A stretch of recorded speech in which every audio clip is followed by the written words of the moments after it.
The book of Deuteronomy reads like an ancient suzerain treaty between a king and his subjects, and most of it is a listing of the stipulations of that agreement, in this case, God's commandments.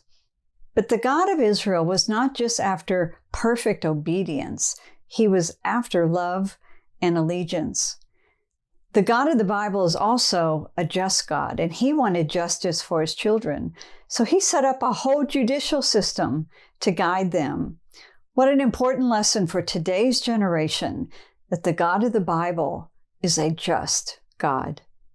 So welcome to this week's Shabbat Shalom devotional, when I seek to share a little inspiration and bring a little peace to the close of your very busy week. This week's Torah portion comes from Deuteronomy chapter 16, verse 18 through 21, verse 9. It's called Shoftim, which means judges. Now, let's review a little bit, okay? The book of Deuteronomy is made up of 5 major speeches of Moses, and then an addendum. Now, the speeches are made to resemble an ancient suzerain treaty, or at least they've been put together that way. So first there is a preamble or an introduction in the very first chapter of Deuteronomy, that these are the words of Moses spoken on the east side of the Jordan River. And then in chapter 1, verse 6, we began a section called the prologue, which is how the king is faithful. In this case, it's God's perspective of their journey. It was a fulfillment of the promises he had made to their forefathers. It's an interesting perspective on the journey that Israel had been taking. But then by chapter 4, verse 44, we enter the third section, and that's the section of stipulations of the agreement. These are the conditions required by the king. And it begins first by reviewing the 10 commandments, and then it goes on. There's many, many commandments that are covered here in the book of Deuteronomy. After that, we get into the section of penalties and rewards, or what we would call blessings and curses, and it ends with the succession rights, which we'll get into those 2 sections later. But this week, we are in the middle of the biggest section of Deuteronomy, which is the listing of God's commandments, the requirements in his covenant with the children of Israel, that they would be his people and that he would be their God. So last week we ended with a review of the feast. This week we began talking about the importance of justice. So in chapter 16, verses 18 through 20, let me read. You shall appoint judges and officers in all your gates, which the Lord your God gives you, according to your tribes, and they shall judge the people with just judgment. You shall not pervert justice. You shall not show partiality, nor take a bribe, for a bribe blinds the eyes of the wise, and it twists the words of the righteous. You shall follow what is altogether just, that you may live and inherit the land which the Lord your God is giving you. So young people today love to talk about justice. Know that the God of the Bible, the God of Israel, is a just God, and he also desires justice. Now, if there is a case that's too hard for the judges to determine, then the people are to go to the priests and the Levites, and it says they will judge and pronounce the sentence. Now, this is the verse that actually is the beginning of the whole idea that the priests and Levites sit in the seat of Moses.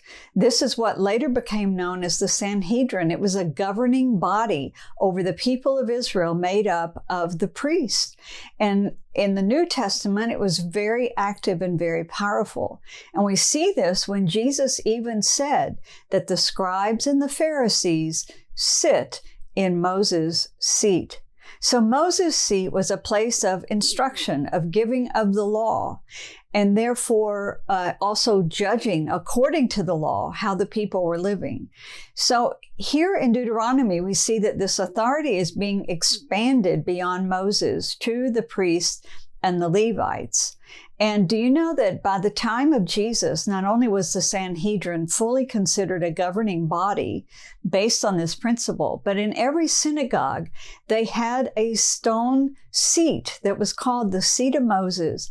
And it was on that seat that the biblical scholar or the biblical teacher that week would sit as he taught the law of Moses.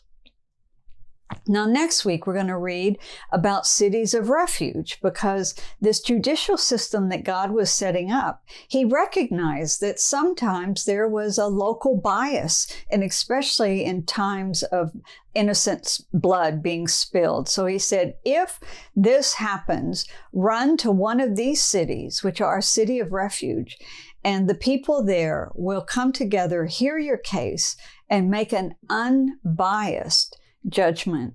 Isn't that neat? God thought of all these things. Another thing we read about this week is the requirements of the king of Israel. Now, they were not to be a self-serving tyrant like what you saw in the neighboring countries. This king was to write himself out a copy of the law of Moses, and he was to read it every day. He was to rule the people according to God's law, not according to any selfish ambition or selfish pride, but according to God's gracious, beautiful law. Later, we see that in King David. Unfortunately, many kings over Israel and Judah did not stand up to these requirements. Now, a closing point about the law of God. It's beautiful in that this law is not impossible to obey. It wasn't impossible, but God still knew that they would disobey, that they would fall into sin. And so therefore the law had within it a means of repentance and atonement. It had a judicial system to judge between right and wrong so that there was justice for everyone. God was not after perfection. He was after allegiance and love. And with that, I wish you Shabbat Shalom.